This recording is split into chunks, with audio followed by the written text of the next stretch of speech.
Morning, everyone. Thank you so much for coming out on this cold day. When I came in, I think it was 40, we were up to 7 degrees. So I'm just so grateful that you're here today. On behalf of Dr. Foldy, who unfortunately could not be here because he's still quite ill, and Mark and the Albany to Peace Project team, we are extremely grateful that you're here today.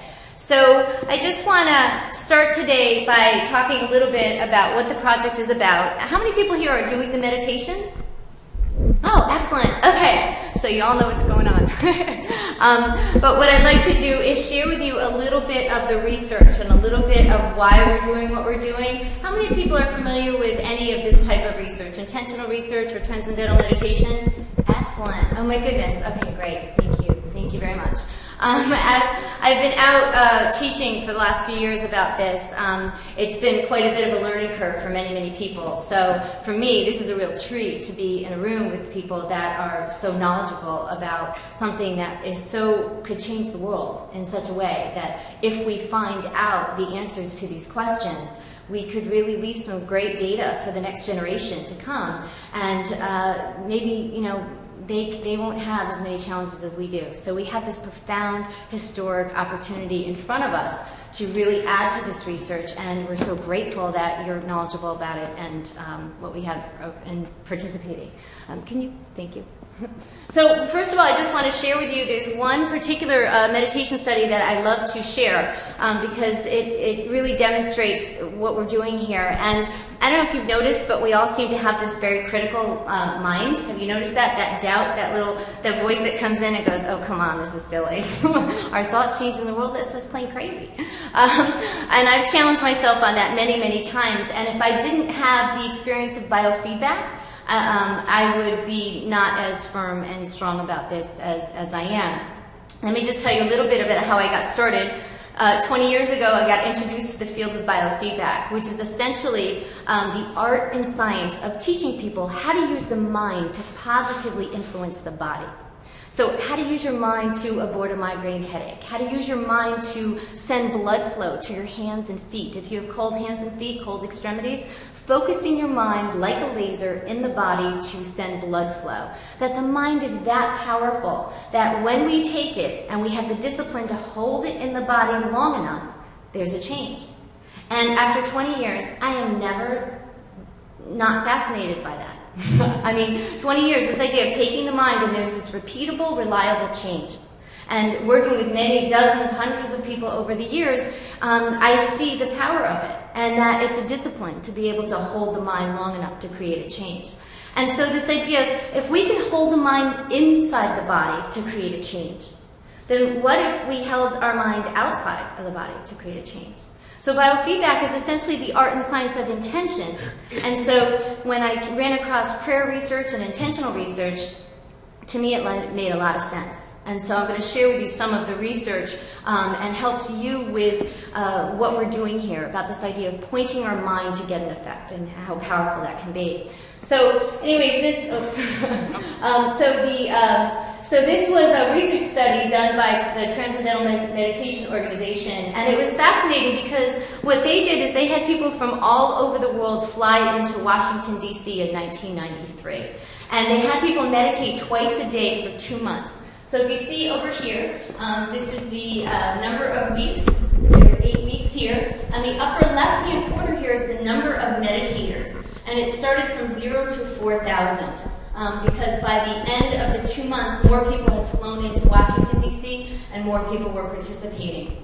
As we come over here, we have the percent change in violent crime. They were specifically looking at homicides, rapes, and assaults. And so this is the percent drop in violent crime.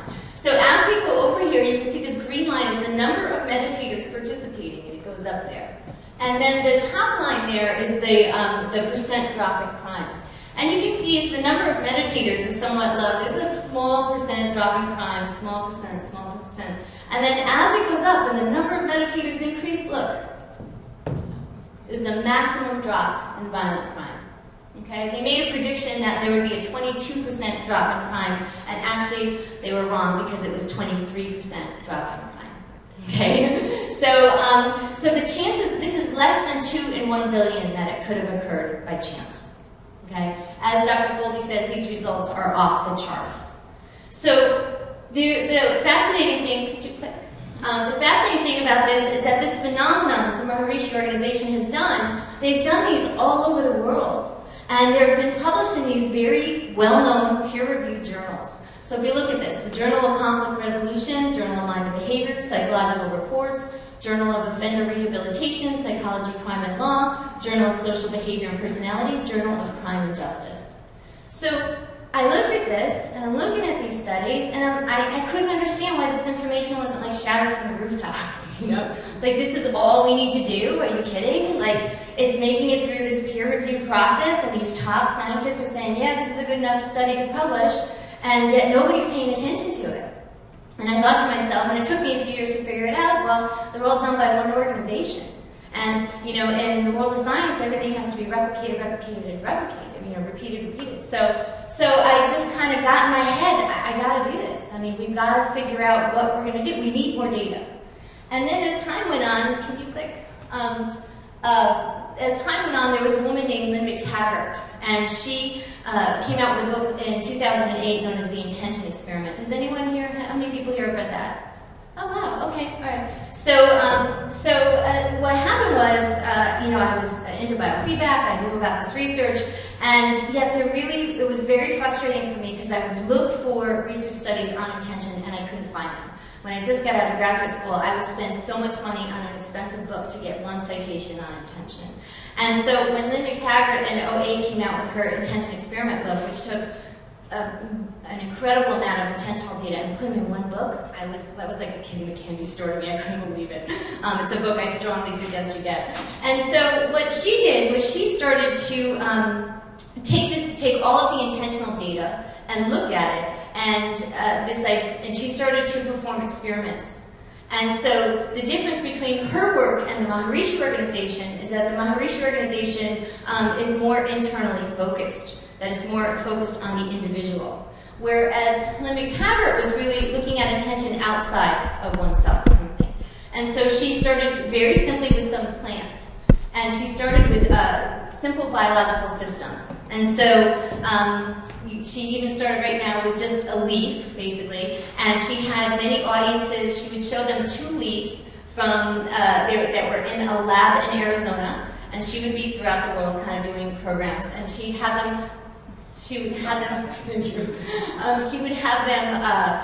pick one of the 2 leaves, and what she would do is the audience would pick, and then they would send intentions to one of the 2 leaves.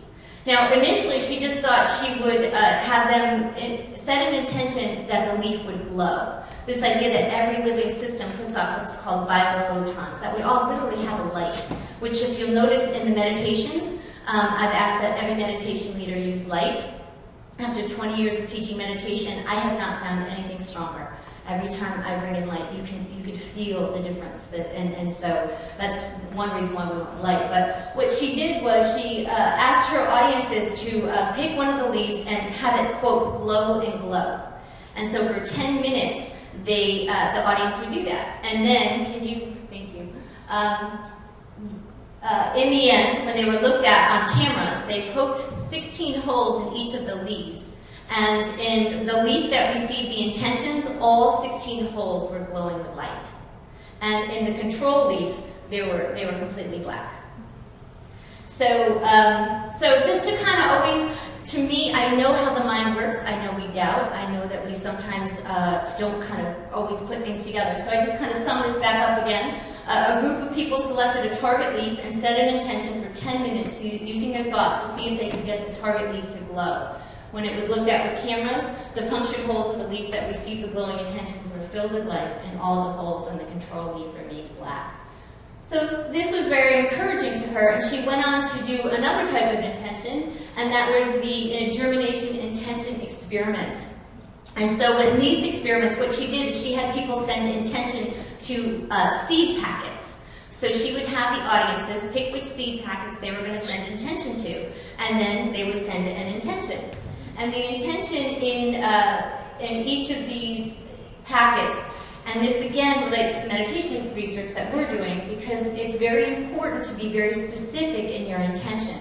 And so on these seeds, the audiences set this intention that the leaves or the seeds, when they were planted and harvested, that they would grow at least 3 centimeters by the 4th day of growing. So at least 3 centimeters by the 4th day of growing. And when they looked at all of the seeds receiving intention, the seeds receiving intention grew about an average of 1/3 of an inch higher than the control seeds. 56 millimeters compared to only 48. And they were highly statistically significant results. Okay, so 0.7% it could have occurred by chance. And when she looked at all of the seeds that received intention, she compared to all of the control seeds, all of those receiving intention grew taller. So again, I just summed this up again. After 5 days, both sets of seeds were harvested, and they grew taller than the control seeds. So, I don't remember that. So, and again, this is what I said, the result of all the plant growth in all the actual intention experiments compared to the controls, those with the intention grew the highest of all. So, some of her research has also shown that the more we practice that intention, the better we get. Okay, as I was saying, biofeedback is a discipline of the mind. When people come to work with me, I say, I can't do this for you. Okay, you've got to take control of your own nervous system, basically. I'm a wonderful, excellent coach. I've been doing it 20 years. But you're the one that does the work. And so what happens is, over time, people get better and better. Their minds become more focused, more kind of effective. So I just want to, what I want to do is have you see this from Lynn McTaggart. This is a video of her. And